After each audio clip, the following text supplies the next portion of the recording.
morning, everyone. This is Strictly Business, and I'm Rich Wallace. I'm your host for today on this wonderful Friday, and I want to be able to get right into it. I know it's Friday. I know you've been doing things all week long, but we want to go back over a couple of things that we've been talking about since Wednesday of last week, and that's pretty much your time management thing. So I want to just kind of get right into it. I'm going to take a quick short commercial break, and we're going to come back and we're going to jump right into it. And I have a guest on today that you don't want to miss. So hang in there and we will be right back. Hi, I'm Shelly, and I have a very important message for you. A message that might just change your life.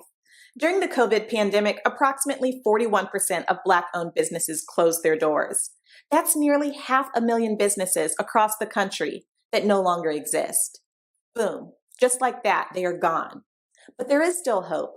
Saturday, June 11th at the Renaissance Long Beach Hotel, Edge TV Network is searching for Black business owners willing to share their story on the all-new TV show, Get Funded. Come and pitch your business. If you are a Black business owner or entrepreneur, if you have tried applying for business grants and business loans only to be turned down, or if you have the next great multi-million-dollar business idea but don't have the funds, we want to meet you. Learn more at edgetvnetwork.net. You have that multi-million-dollar idea, and it's time to get it out of your head on a piece of paper and into action. And that's what we've been talking about, is engaging and beginning action. So I want to get back to our time management. To find out, today's Friday, it's report day. It's report day if you work for somebody. It's report day if you're an entrepreneur and you work for yourself. You need to turn in that report on what happened on Monday, what happened Tuesday, what happened Wednesday. Take a look at that and find out if those were valuable uses of your time before we get into next week. You got a holiday next week, whether you take it or not. And remember, we talked about those 2 15-minute breaks and that half hour, 45-minute lunch, even for the entrepreneurs. You've got to take a break. You've got to be able to get started so that you can manage your time. As we move forward this morning, talking about time management, I'm going to be asking you for your reports later on to find out who's actually doing those, and you don't have to send me anything, but you just got to tell the truth to yourself so that you can be able to manage these things. We get so many phone calls about businesses and what kind of business to be in. And we've got Union Bank coming on next week and some other banks that are going to be stepping in. We've had the SBA on last week, Small Business Administration. They were talking about loans and packages. They've got some quick $2,500 instant loan for small businesses over at the SBA. Not a lot of collateral, not a lot of information. So be sure to go to the SBA's website and see what packages they have available. As you're traveling around and seeing what's going on, we've been talking about being in business and how to be in business and what businesses to possibly be in. Well, I'm from the franchise industry.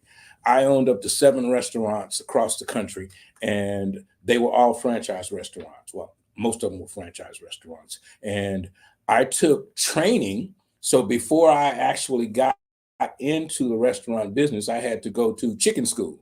I had to go to Grandy school. I had to go to the school to learn how to function in the system that franchises have designed. So when you buy a business and it has a system in place, then you have an advantage to be able to make that possibly work. If you don't buy a business, you start your own business, you still need a system. I got this young lady named Nancy Wilson. She's going to be joining us after the next commercial break. And we're going to be talking about getting in business, starting a franchise, or taking your great idea, your business, and turning it into a franchise. How do you do that? Stay tuned. We'll be right back. Hi, we're the San Bernardino Juneteenth Committee. Inviting you and your family out Saturday, June 18th at San Bernardino Valley College from 12 p.m. to 6. It's a celebration! This celebration will be a fun family experience. Our goal is to uplift, educate while having fun. Tell all your family members and friends. There will be activities like Kid Zone, domino tournament, speakers, vendors, free resources, art walk, many educational seminars, live entertainment.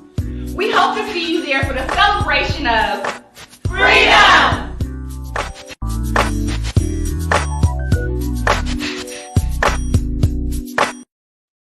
Welcome back. And I've got Miss Nancy Williams in the studio with us today. She's got the London Bridge. Is that the London Bridge or It's actually Golden Gate. Golden Gate Bridge? Because the London Bridge falls down all the time. London bridges be falling down. So it's the Golden Gate Bridge. It's the California thing.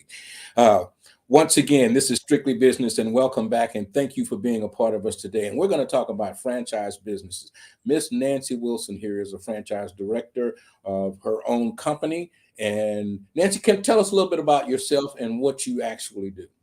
I can. Thank you so much for having me, Rich. We've known each other going on, I think, 10 years now. Yes. And it's always a pleasure to speak with you and your audience and at your events about the joy and benefits of franchising. So thank you again for having me. So that's correct. My name is Nancy Williams. I founded a franchise consulting firm back in 2015. And I specialize in helping women and people of color in the franchise industry.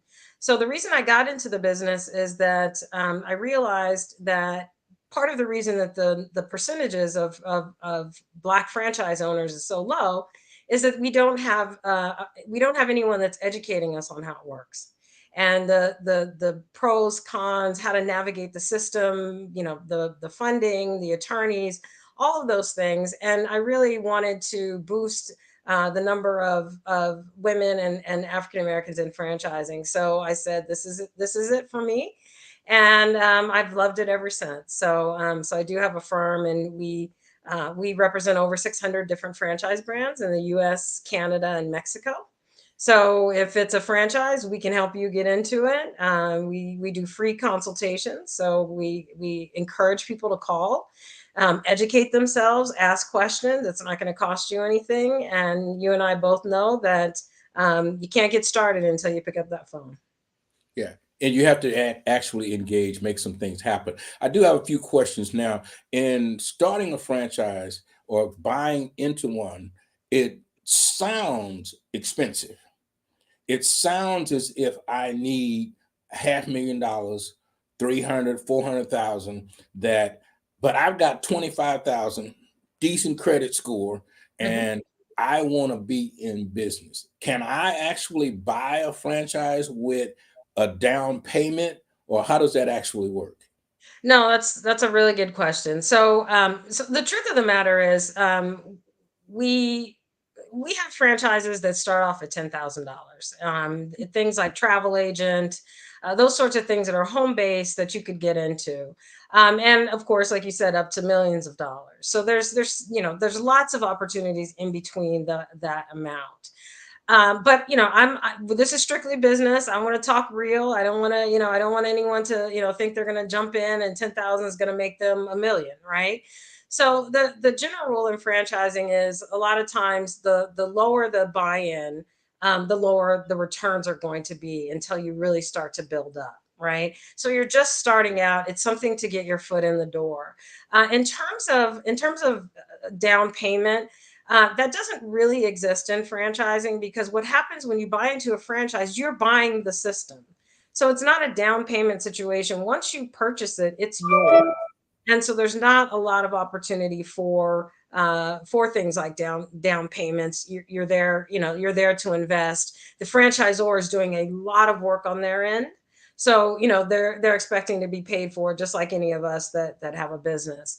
So that's the first thing. The second thing is, yes, we have lots of, if you call me, I can give you lots of categories that you can get started at 25,000, but you need to understand the economics of how franchising works. And that gets into what you talked about. I'm so glad you were able to have the SBA on, because they are an integral part of franchising. Over 95% of franchises are already registered with the SBA. So what that means is they have gone through an official process where they have filed paperwork to get on the SBA registry. And that's really important because if you're starting an independent business and you go to the SBA, you're starting from scratch. They don't know anything about you. They don't know anything about your business. They don't know the success rate. They know nothing. So the process of getting a loan in that case is going to be much more challenging. They're going to scrutinize it. You're probably going to have a tremendous amount of assets, etc. So that's one thing that is a benefit of purchasing a franchise. The next thing is when you go to the SBA for a loan, they're going to ask for a business plan, like you talked about earlier, right? A lot of independent business owners, they've never done a business plan. It's something that, people pay thousands of dollars to experts to do. And so it's expensive. And so you either learn how to do it yourself or you negotiate, but you have to have a business plan. Franchises, their existing businesses, they already have a business plan. They have numbers, they have data, they have what we call a Bible of how the operation works. So they have all of that. So again, you're another step closer to getting that loan. And then of course we have all kind of connections in the industry for an SBA loan. A lot of franchisors actually have an SBA expert on their team. And so they connect you with that. So it's the process of getting funding is just much easier when you're going through a franchise system. So that's the second thing. And then, I like to say if this is something you really want to do, you got to start thinking outside the box, right? You need to get the funding. I don't recommend, when people come to me, I don't recommend that they just purchase something because it's the cheapest thing they can get into right now. You need to find something that you really want to do. Rich, we talk about small business all the time. You have to be motivated to get up in the morning because you're going to have really bad days. And so if you're going into a business that you bought just because it was on the cheap and you hate that business, you're not going to be motivated to go every day. So my recommendation is always be creative, see if you can get funding to get into a business that you really are going to love, find partners. They can be active partners or silent partners, but there's other things that you can leverage in order to get to the cash investment that you're going to need to get into that franchise. So again, that's what we talk about when I do consultations. We just talk about all of your options, how to get there. You may need to wait a little bit longer, but there's lots of things you can be doing in that time period that you're waiting. Like you talked about, getting yourself trained on that category of business, right? You want to buy a restaurant, excuse me, go talk to the local franchise owner of that restaurant and see if they can, they're willing to let you work there for a couple hours a week. So there's lots of things you can be doing while you're waiting to get your funding together. Okay. Now I get emails for gyms that are for sale across the country all the time. And they seem to be they send you a nice picture of what it looks like all set up and all of that. And it's 35,000 to get in, these type of things, low maintenance. I get them for laundromats. And I've been thinking of a dry cleaner because I don't have a dry cleaner in my area. So I'm thinking maybe I should open up a dry cleaner and get somebody to work it. So are those type of businesses still, or can you buy those type of businesses? Because a lot of people just kind of think of the McDonald's and the Burger Kings and these big, huge franchises. Yes. So, Absolutely, Rich. So yes, in our community, I try to get people away from food because that is, that's the first thing people think of. And while food is certainly lucrative for the right investment and the right area and what you're doing, there are so many other businesses that have a higher return on investment and a higher profit margin. And so, for your audience, when you're looking at profit margin, you're looking at what is the cost to run the business, right? Minus what your revenues are. And that's what you're looking at, your profit margin. So the thing about food is relatively inexpensive when people are purchasing it. We're not talking about a Morton's here, we're talking about a McDonald's, right? So people are coming in, an average ticket's going to be probably $5. You have to sell a lot of Big Mac meals to make a lot of money because you look around, you see all the employees, you see all the equipment, you see all of the things, the inventory that you have to purchase, the marketing, all of that costs. So I try to encourage people that come to me, specifically for food. I want to understand a little bit more about why. as I mentioned, we represent over 600 brands. So obviously there's many more categories of franchising than food. In fact, I believe there's, like 1,200 different, you know, Mm. sectors of businesses. So, like you talked about, there's commercial cleaning, there's fitness centers, there's children's services, there's senior care. There's so many other businesses that have a lower overhead and a higher profit margin that people should be looking at. So, again, that's why I talk to people about what are your goals? What do you like to do? What are your hobbies? Why are you trying to build this business? Is it about generational wealth, legacy, all of those things? And I guarantee you that you will be starting to get interested in things other than just food. Wow. So you do a detailed, not necessarily background check, but informational check on what they're looking and how they're thinking about doing things. I kind of stumbled in the back door of my franchises. I found a guy that had one, and it was a pain for him, and he Mm, wanted to get rid of it. So I actually bought it from him, and the company didn't even know until we went in and said, "Hey, we cut it mhm, back to a deal."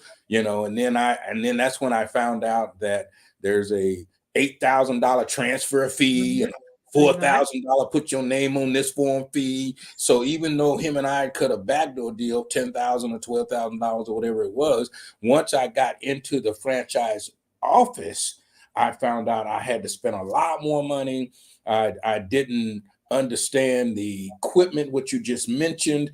mhm, As a franchise uh, mhm, I was mhm, responsible for the freezer when it went out, and a lot of a lot of different mhm, things. I had a gas leak one time, and it was on my side of the fence, so I had to fix it, mhm, and that was 30,000. I mean, it was just whoa, whoa, whoa, whoa, whoa. So I don't want to scare people out of it, but this is strictly business. So you have to mhm, really understand what you're getting into and how to make it work. I have a question in a bunch of questions in the chat. One of them are asking, can you run a franchise business from home? Well, you already mentioned there are some things that you could do from your home business that you could buy into. But I'm going to ask, is that a lazy way to be in business because you want to be in front of the computer and you really don't want to get out and mop the mhm. floor? Is that, you know? No, no. So I'm so glad you've said so much in those last few minutes, but let's answer the chat question because I'd love to answer the audience's question. So working from home is the furthest thing from lazy. Okay. And the funny thing is you have seen that more now because of COVID, right? I come from the corporate world. I had employees all around the country that worked for me. I was in telecom, wireless telecom. I had literally employees all over the country, and I can tell you, some of my employees that worked from home because there was not an office near them to go to. They worked probably longer hours than the people that came to the office, right? Mm. Because there's this sense of separation when you go to the office and you leave the office and you're done until you see it the next day. When you're at home, you get really involved in what you're doing. You might be working, snacking, but you're still working. So never think of working from home, as a lazy option. Number two, I will tell you in franchising, when we say work from home, what we mean is you don't have to have an office or a storefront outside of your residence. It does not mean you don't leave the house. So I'm going to give you a couple of examples. So, medical billing. People like to do medical billing because they can work from home. But medical billing is still a business. You have to go out and you have to get clients. You have to go to medical offices and you have to talk to the billing, project manager or administrator. And you have to win that business. And not only that, you have to keep that business. So you have to keep visiting those doors, make sure those people are happy. So I would never equate working from home by that, being in your chair all day. It just doesn't work like that. There are some that you can work from home, like franchise consulting is one of those, because we service clients all across the country and the world. So we're talking to clients and it's more of a work from home. Travel agent can be one of those as well. But I will tell you, most franchises that work from home, they are out there getting business, selling the business. They're going to chamber meetings. They're going to networking meetings. They're going to events. They are not sitting in bed, snacking and only in front of a computer. Okay. Yeah. And we had a session a week ago that somebody said they lost the volume. I don't know what's happening. But a week ago, we were talking about consistency and working from home and not doing the laundry and not, I mean, working from home and not allowing the family at home or sister across town to think that you don't really have anything to do because you're at home. So don't, yeah, I can't come pick you up and take you to the mall because I'm working, even though I'm at home and I have the ability to stop and come take you to the mall or to the grocery store. You have to say, no, I'm at work. Call me back at 5 or at 6 whenever you shut down your shop. Uh, So yeah, do that's you two, do a lot yeah. of training? And I guess I'm asking if you do that, do you have that talk with that person and say, hey, I want to buy a travel agency. I've got the right amount of money. I've got a fast computer at home. Do you? Because I know when I went to chicken school, there was not just cooking the chicken. It was the system that I had to learn, and the system and the timing and all of the planning that they do. So do you go through that, or does the franchise, or once you sell it, do you leave, or are you holding my hand for a little while? Again, all great questions. So first of all, there are personality types for people that are going to be a successful business owner. And being a business owner takes an extreme amount of discipline. And that is not for everybody. And that's why we have the corporate world. That's why we have employees, because you need to know who you are in order to be successful. So, excuse me, again, I came from corporate. I made a lot of money in corporate. I know how to get up and go to work. I know how to do business travel. I know how to do all of that. And I can do that. But I can also discipline myself at home. And just like you said, a personal call may come in. I may not be able to talk to my parents at this very moment, and it's hard to turn that, but you are there. You need to treat it as if you are at the office, and you need to be respectful of that. And people need to respect your time, and you need to create those boundaries. But it's not for everybody, because not everybody can do that. I reference people that I had working for me that worked from home. And there are some people that I could not allow that type of schedule, because they had kids at home, or they just, had a hard time logging on to meetings. You know who those people are. Once you say, okay, let's try this, it's easy to tell. So yes, and you have to have an even stronger level of discipline when you are working from home, an entrepreneur, than you do when you're clocking a paycheck, by far. So that's the first thing. And yes, that's what I talk to people about when they call. Um, we talked about food a little bit earlier, and people say, oh, Subway is my favorite sandwich. They sell a lot of sandwiches, and I want a Subway. The line's always out the door. Well, one of the first questions I ask them is, do you know how many Subway sandwiches you have to sell in a day, in a week, in a month, to actually make a profit? That's the first question. The second question is, do you realize if someone calls in sick, one of your employees calls in sick, you're going to be there on the spot. You may need to be there in 10, they might call 10 minutes before their shift. You need to get dressed, you need to get into there, open the doors, and make sandwiches. So there are things that, we explore, and personality wise, to say, is this really the right business for you? So yes, we do all of that when we have our conversations. And that's great. I mean, I love that analogy because I was picking on Subway just the other day because they got a lot They're of easy commercials. to pick on, actually. Yeah. Yeah. And I'm thinking they got some superstars doing Subway commercials. And I'm thinking, how many sandwiches are they actually selling to pay Tom Brady and and Seth Curry to do? And then I seen the great tennis player. I'm thinking, how many sandwiches are they selling? Because these people are not cheap. No, Uh, no. so Subway must be doing very well. Uh, Yes, as a corporation, as a company, they are doing well. Remember, they are global, right? So they have a lot of, I think they have over 2,000 locations, right? But they've also lost some franchisees in the last several years. So they have a push on right now, a marketing push to really try to get those numbers back up. But yes, I mean, you have to sell a lot of sandwiches and all over the world, not just in the U.S. To pay those stars. But again, as a as a personal business owner, and there are nuances about Subway and what they require to be a franchise owner, like you have to buy 3 or more, or those sorts of things, because they work on volume, right? So they're looking for people that are there to invest. So there's nuances, and that's why it's so important, in my opinion, to work with a franchise consultant, because we know all of these things because we're studying them. That's what we do. That's our job, is to know this information. Yeah, okay. You got to buy 3 or more. See, that's valuable just to start, because I've seen some of them move or close down, or these types of things that they were unable to be successful in certain areas. Now, Yes. once uh, do, and I guess if I want a franchise in San Bernardino, Mhm. is any franchise or willing to sell me if I'm ready in a particular area, or are they more geared to picking the area that I should be in? Oh, Rich, you've got all the perfect questions this morning.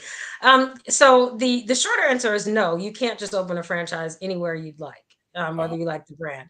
So there's a couple of reasons for that. Number one, the territory may already be purchased by someone else. And it's important to know that, because just because you only see one of something in your area doesn't mean that person that owns that one hasn't bought 3 more, right? So it may not even be available. They just haven't opened the second, the third, the fourth, whatever the case may be. So one, it may not be available. Number two, franchisors go through a detailed and analytical process of the area, of the home values, of the school, whatever it is that they're trying to sell. They want to make sure there's enough client or customer base to make that franchisee successful. If the population isn't where they need it to be, if the type of businesses or the number of schools does not meet their criteria, you cannot open. And that's also real estate wise. So if you're opening a brick and mortar and there's not enough strip malls, or there's not enough parking, in very dense places like downtown LA, they may deny that, because no one's going to be able, they're not going to be able to find a retail location that's going to accommodate customers. So there's all sorts of things. So no, it is not. And I love that question, because I think people think, well, if I just pay you my money, I can get in. There are so many reasons you can't get in, and one of the other ones is they may not like you. And oh, again, we're talking strictly business. oh, A good franchisor is going through a process. You think you're checking them out, well, they're checking you out. And if mm, you don't fit what they consider to be a certain criteria, or they don't think you have enough, if it's a business that's heavy in sales, if they don't think you have enough sales experience to be successful, they're not going to pick you. They're not going to select you. They're not going to award you a franchise. If they don't think you're serious enough, or there could be anything, they have experience. They know who has been successful in their franchise, and they know who has failed, and they have all this data, and they put it together, and they're checking on all of these sorts of things. So before we jump to another topic, though, I want to go back to resales. So resales, we refer to what you talked about. You purchased an existing franchise. That's mhm. called a resale in our world. And you brought up some great points that I just really want to address. If you are purchasing a franchise, one of the first questions you need to ask the person is, has the franchise approved this sale? Okay. Because if they have not, and this person's doing backdoor deals, you're going to end up just like you. You're going Mm, to have this deal, and then they're going to say, oh, by the way, you need to talk to the franchisor, because the franchisor owns that brand. You can't they're just not going to let anybody into it. So the franchisor essentially needs to approve the sale, because they're now becoming part of their family, right? So you really need to make sure, if you're buying a franchise, that you ask that question first. But if you're buying an independent business that's not a franchise, obviously that's not a question that you need to ask. But I will caution people. One of the reasons that I decided to specialize or focus on franchises is that I felt that there was a secondary check to people selling businesses. Because you're part of a franchise, the franchisor every week, as you know, charges royalties or some kind of marketing payment for being part of that franchise. And that's usually based on the sales of that week or that month. So there is a external party to this personal business owner that is seeing those numbers. So when you purchase a franchise, you get to see those numbers that the franchisor has, as well as the books from the actual owner. If you purchase an independent business, you have to trust that those books are not cooked or and are accurate. And of course, you're going to go to an accountant and have them check, or CPA and have them check, but you don't know how those numbers were created on the back end. You don't. I mean, unfortunately, we have lots of people that scam people. That's what they're saying So about that's Twitter, huh? yes. Okay. So that's just something that you should know, if you're looking to buy an existing business that is for sale.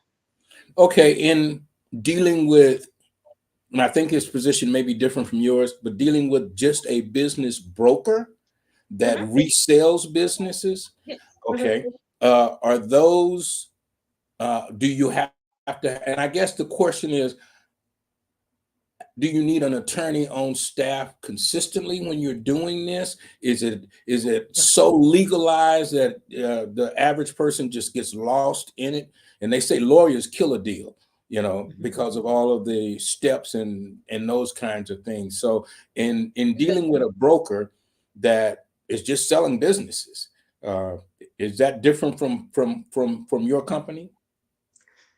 Well, it's a little bit different in the sense that we sell new businesses as well as resales, right? So we're doing both. A broker is only brokering an existing and a business that's up and running, right?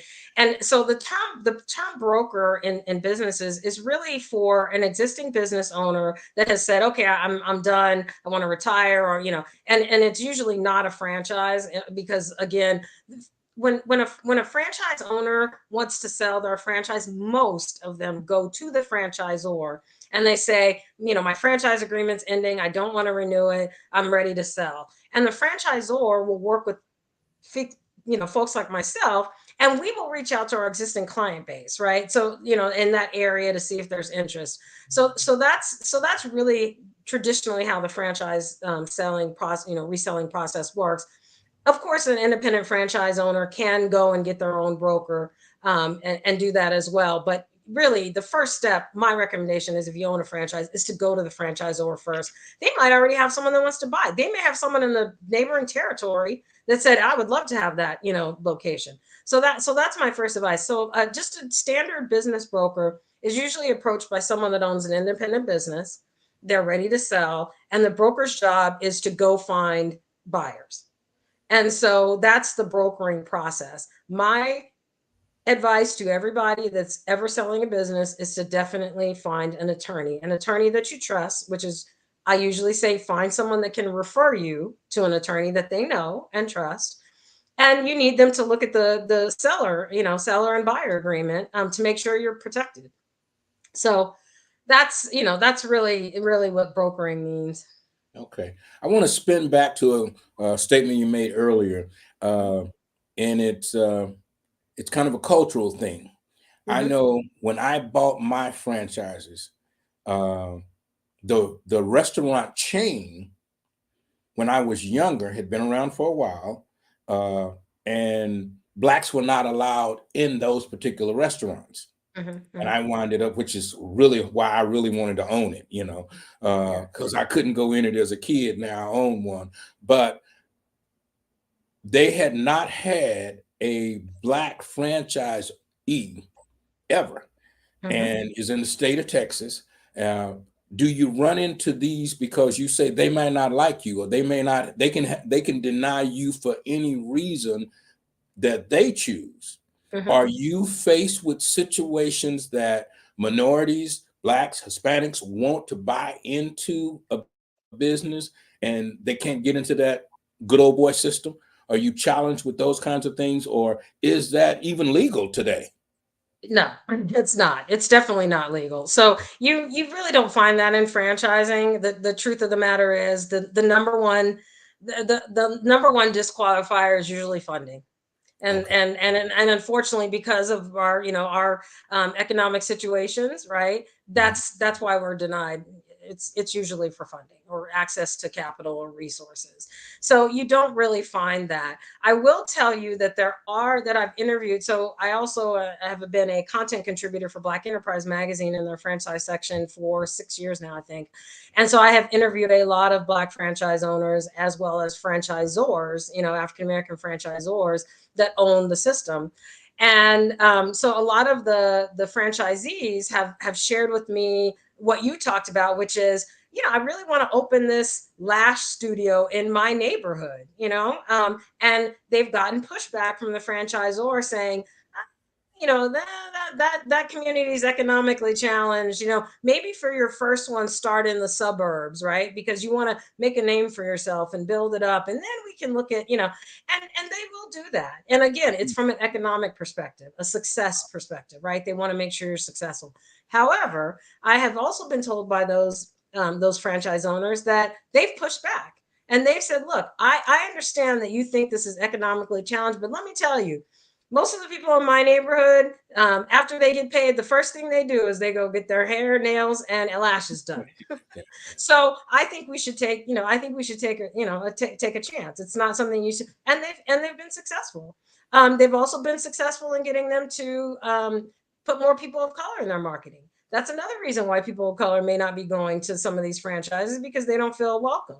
So what I like about, right now, especially with what's going on, I think I mentioned to you the International Franchise Association. They've always had what they call their diversity group, but they've really kicked in over the last couple of years. I am now one of the committee chairs of the Black Franchise Leadership Council. And so we've been doing all sorts of things to try to get more access to capital, education, working with franchisors that traditionally have a very low percentage of Black ownership, and asking them why and what is it that we need to do, and calling them out in certain instances, right? So that's really what we need to do. But in terms of just being turned down for skin color, if it happens, it's probably very minor. And it's funny that you tell your story, because the owner of multiple IHOPs, a woman, Black female, in the New York, New Jersey area, she got turned down several times because of funding. And like you said, she was like, she said, I don't care. I'm going to try until I die, because IHOP doesn't have, I don't know at that time if they didn't have any other Black franchise owners, but if they did, it was very small. And she was like, I'm going to do this. And mostly it wasn't women owning. So she was on a mission, and she made the numbers work. And now I think she has a couple of them. She started her own franchise brand restaurant, and she's in commercial development also in New Jersey. So as they say, where there's a will, there's a way. That's stubbornness, boy. That can get you pretty far. Yeah. We're going to take a short commercial break, and then we're going to come back. I want to talk about the access to capital that you mentioned a few minutes ago. Hi, I'm Shelley, and I have a very important message for you. A message that might just change your life. During the COVID pandemic, approximately 41% of Black-owned businesses closed their doors. That's nearly 500,000 businesses across the country that no longer exist. Boom. Just like that, they are gone. But there is still hope. Saturday, June 11th at the Renaissance Long Beach Hotel, Edge TV Network is searching for Black business owners willing to share their story on the all-new TV show, Get Funded. Come and pitch your business. If you are a Black business owner or entrepreneur, if you have tried applying for business grants and business loans only to be turned down, or if you have the next great multi-million-dollar business idea but don't have the funds, we want to meet you. Learn more at edgetvnetwork.net.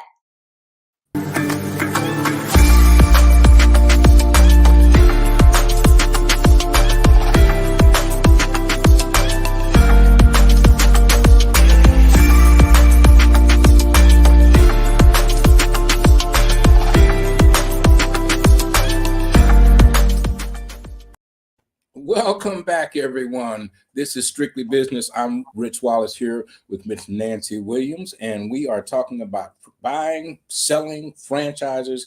And right now we want to talk about access to capital. Where does the money come from? Do I need to have $100,000 in the bank, or can I get a credit loan? I know we mentioned SBA. Is it, do you have to have some dirt? You know, I got to take a loan out on my house, and they always say in business, don't put your house up. But is that what we're doing to get access? How is an average 40-year-old, 800 credit score, hardworking Black man, only $25,000, $30,000 in the bank? How do I get into a franchise? So a couple things. I don't know if your SBA rep talked about this, but typically the SBA, so they have quick loans like you talked about. They also have what is probably the most common loan, which is under 250,000. They do those relatively quickly. They can actually be processed in 2 to 4 weeks, which are really, really nice. But you have to know that the SBA requires a couple of things. One, you have to have a credit score of 680 or above. So we can start there. And then you need to have 25 to 35% down against the loan. So good example is I have 50,000 in cash, and so I can really get a loan of up to $150,000. That's just a good thing to know, just in general. It's going to waver depending on your situation, but just know going in that you can get a loan of up to 150,000 if you have a $50,000 cash infusion against against the loan. So that's so yeah, so if you're 40, if you're 40 years old, you have 50,000, or you can get 50,000, that's it. If you're trying to get businesses that are much more over that investment level, you're most likely going to have some kind of surety bond, right? So something against a piece of property, or something like that. They're going to want some kind of security there, that you're not going to just run out on the loan and declare bankruptcy. So there is usually that. I don't know. Again, SBA probably didn't talk about it, but a lot of people, and I know people freak out, especially with what's going on right now, but they leverage their 401k. You can legally leverage a 401k. You cannot have, it can't be an active 401k. So you can't be full-time. Your 401k is with your employer, right? And leverage it that way. That's not legal in the least bit. It has to be, you left a job, you didn't roll over this 401k, you're managing it yourself. It's just kind of sitting in a pot there, and you can leverage that to start a business. You can use all of it. You can use just a portion of it if you'd like, to just pay the franchise fee. That's where you come up with the 50,000. You can also use it to pay yourself a salary for up to 2 years or so, because a lot of people are coming out of corporate. They're used to a paycheck every 2 weeks, and then you go from that to nothing when you own a business because you're starting up. You can use it to pay yourself. So my thought, I have personally used my 401k. I have lots of friends that are in business and very successful that have used their 401k. My thing is, bet on yourself while you're living, and can work, right? And not necessarily wait till you're retired to spend the money. And, if you believe in yourself, then you'll be able to put the money back or use it for something else. So you do what you're comfortable with, but there's definitely, multiple ways to access capital. Okay. Now, do you have a franchise besides your company? I do. So my husband and I 2 years ago purchased a Money Pages franchise, and Money Pages is a local marketing franchise. And we do print, direct mail, hyper digital targeting marketing, social media management. We build websites, all sorts of things. So we have a monthly magazine. It's a challenge. We put a magazine out every 22 days. So I'm out and about meeting the community, joining lots of different chambers and networking groups, and building this business. So it was tough. We started during COVID, and now that we're sort of coming out of that, things are picking up, and we're excited about it. And so yes, I'm not just a consultant. I do own my own franchises. Okay, so now I got to ask you some other questions, because I bought a print shop, all of the printing equipment, camera equipment. So now we're producing a few things, and we have step and repeats, a widespread sheets. We can do all of these different types of printing things.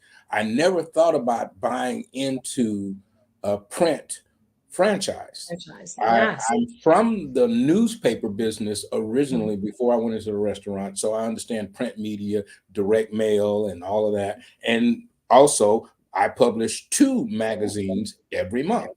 I Mm-hmm. do hard copies as well as internet. I actually print, my machine prints, folds, and staples and does all of that on a nice glossy 4-color, so and so and so and so. But I just, because I knew the business and I've always wanted to do that.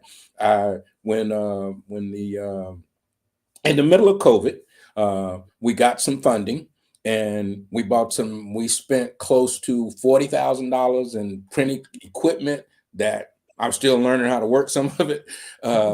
Uh, and being from the franchise, I never even thought about buying into a franchise. I knew what I wanted to do, and we don't really push to the public except for ads in our magazine. We do all of our printing for our school because we have a charter school for young people from 16 to 30 to get their high school diploma.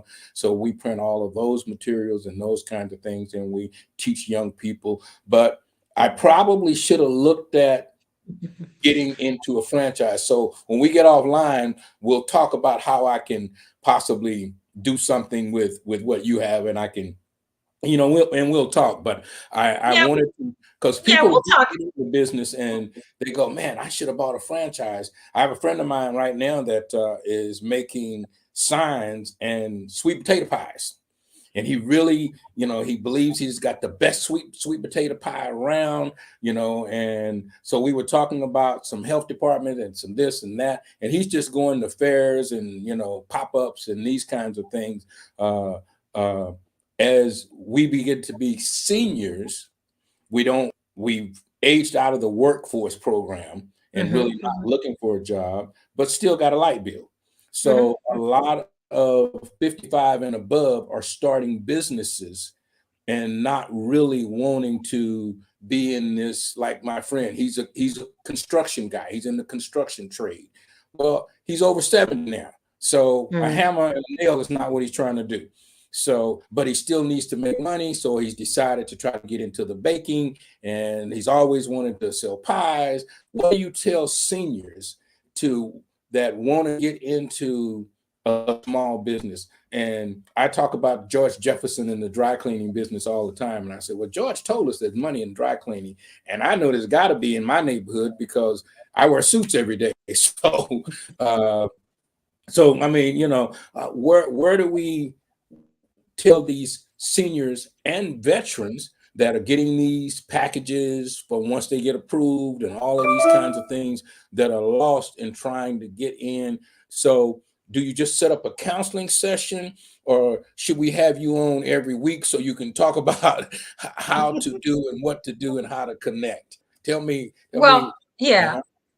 I would say a couple things. I wish I could be on every week, Rich. I don't know if that's going to quite work out, but they can certainly call me. They can certainly contact me. We can have a conversation because, again, it all starts with at least the first conversation. That's the first thing. The second thing I want to talk about is that you mentioned about, you having a background in printing and sort of knowing the space. A lot of times it's difficult to sell a franchise to someone that has been in that space for a very long time. And here's the reason.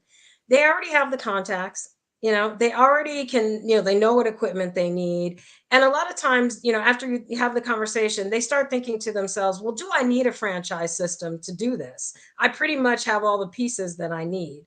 Franchising to me is a lot about people that are wanting to get into something else than they're doing currently, something they don't know about, and they need a whole back end system to help them be successful at it, right?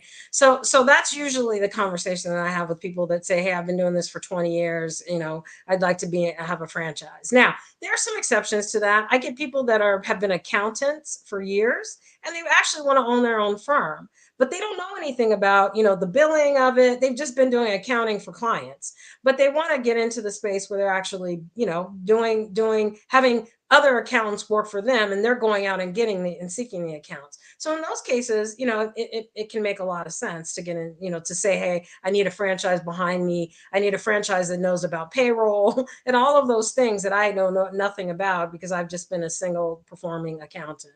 So there are exceptions to that, but a lot of times, you can do it on your own because you have all the connections, you know what equipment you need. You don't necessarily need to pay a franchisor royalties. And of course, there's other sides to that. Franchisors have brand recognition, and they also have a lot of marketing. So that can help you. So in those cases are, individuals.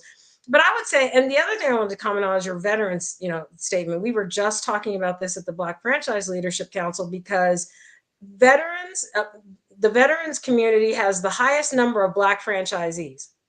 And that is because the military goes out of its way when people are retiring from the military to bring franchises in. Military retirees are such great franchise candidates because they're used to following a system.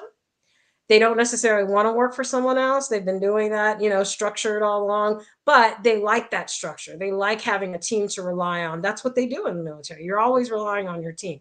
So, franchise veterans, definitely send them to me. I would be surprised if they don't already have tremendous amount of access to franchise information, because the military really, really focuses on veterans, getting veterans into franchising.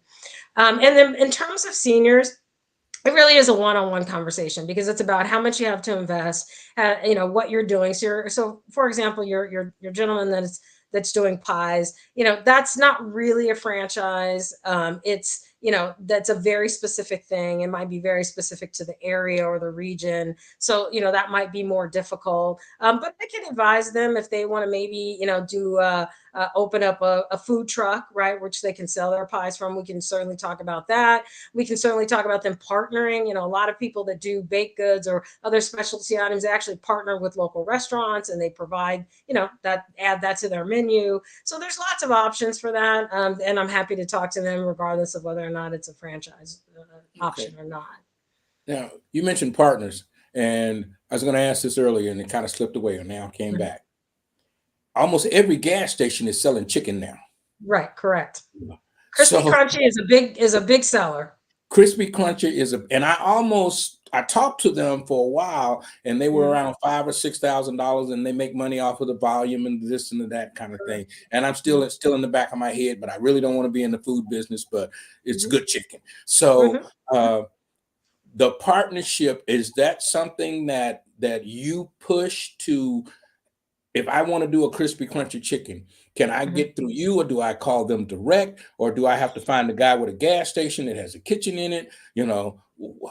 All of that. So I would say, because there are certain brands like a McDonald's or a Crispy Crunchy is a good example for what we call a tier 1 brand, which is all over the place. They typically don't work with consultants like myself, because they have a whole team inside that's proactively going out and finding, potential franchise owners.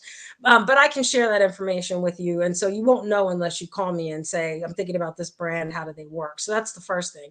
But to your point, yes, normally in that situation, like a Crispy Crunchy, you're going to have to either own your own gas station and want to put a Crispy Crunchy in, which is why the investment is low, or you're going to have to find somebody to partner with. And Crispy Crunchy does have independent, they do have independent locations that are not in gas stations. That they do have them, so that could be an option if you have that level of investment. You could open a standalone Crispy Crunchy as well, and so it just depends. But yes, I think partnerships, as long as the two partners trust each other, husband and wife or siblings, or, someone that you've known for quite a long time. But it's really important to sit down and hash out what that partnership's going to look like, both from an operational perspective, who's doing what, so people don't step on toes, and then also financially, who's investing what, and how are you splitting the profits and all of that. So partnerships, I think, are a great way. I mean, all of these, when you read that so-and-so owns, 50 McDonald's, those are all partnerships. It's not one person that's owning that. They're investment firms. They're, people that have gotten into business together. There's usually 3 or 4 partners. There might be an investor group that's doing it, a venture capital, something. It's multiple locations is generally some kind of partnership.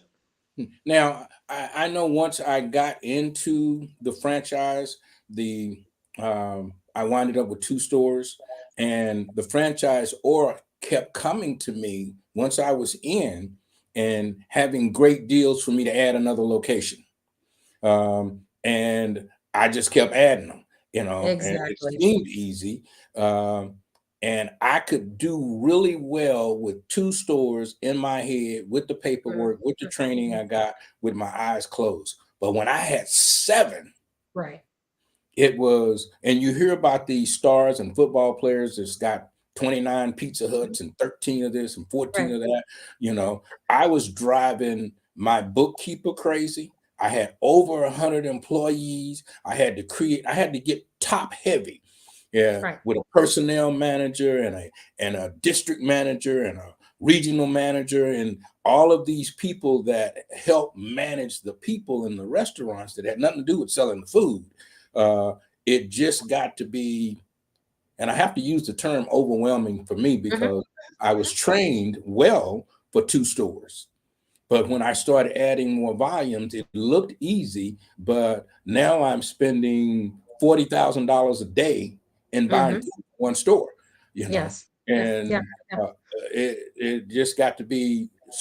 So is there a strategy or a plan for growth? I know people always talk about the great harvest coming in, and and God's going to bless me, and I'm going to have all of this. But when you get all of this, you need harvest pickers, or you That's need, right. That's yeah. right. So is there, There's yeah, yeah, yeah. There is a huge difference between owning 1 and 2 locations and, like you said, starting to get up in the 5, 10, 20 locations of any franchise. And to your point, you need a plan. If multi-unit ownership is your plan, excuse me, there are all types of consulting firms that you can work with, business consultants that specialize in that, right? And they're going to help you set up a team, because you start at that point, you need directors of operations. You need people that are going to be looking at all of those layers to optimize what you're buying, what products you're buying. It's a whole nother level. And McDonald's and those bigger brands are really great at that. And they do provide their franchise owners access to these organizations, tools to actually manage all of that, inventory, management, tools that are very sophisticated. But that's one of the things that that I talk about to clients, meaning what is your goal in this? And people really get stars in their eyes. I'm so glad you said that, because franchisors love multi-unit franchisees, and they love them because they don't have to teach them from scratch, right? They usually have been successful in their 1 or 2 locations, so they kind of have that magic that makes it work. So they're going to come to you whenever they want a new location built, whenever somebody wants to sell, and if someone's not performing and they're being pushed out of the franchise network, they're going to come to you first, because that's smart of them. They want people that have already been successful. Not to mention, once you've had, it was 1 or 2 successful stores, the banks are a lot more willing to loan to you for the content, so you can continue to build, because they're obviously making money off of those loans, right? So it will be much easier. So you have to know, am I really looking to build an empire? Is 2 or 3 locations, that I can do really well good enough for me? You really have to know those. And if you're going to go beyond that, you have to have the resources that are going to help you run that. I've talked to franchise owners that got up to 10 and they were overwhelmed, and they basically had to give up some stores. And, whether that's a good, bad thing, learning experience, it happens, and you just have to be able to navigate through that. But you do need to know, what am I in this for? What am I trying to build? Because I'm telling you, just from experience, once you're doing well, you have all these lines of credit, the banks will keep giving you more, yeah, because they're making money off of you. And so, you're at one time when you were complaining about access to capital, now you're going mhm, to be complaining about something totally different. It's not going to be that. But I do want to give one tip before we go, because I've been running into this a lot lately, especially with Black businesses, franchise or non-franchise. There is a propensity when we talk to CPAs about our taxes that we want to claim a loss. Some CPAs, really push claiming a loss on your business because it gives you some nice returns on your personal taxes, because all of that, the business loss you can write off, and you get a good a hefty refund on your personal, you can get a hefty refund on your personal taxes in business. That is one strategy. However, I want to warn people, when you claim a loss on your business, that means that when you go to get funding, you're not going to be able to get it. So even if I've had bankers tell me, even if somebody claims $1 in profit, it's better than claiming a loss, because they cannot lend. They're not, the underwriter won't lend if the business is showing a loss. So just a tip for people that are out there listening. I understand it can help you on your personal taxes, but it's going to kill you when you're trying to go get business funding. All right. That's a good tip as we get ready to leave here. This is Strictly Business. My name's Rich Wallace. We have totally run out of time, and it is fantastic.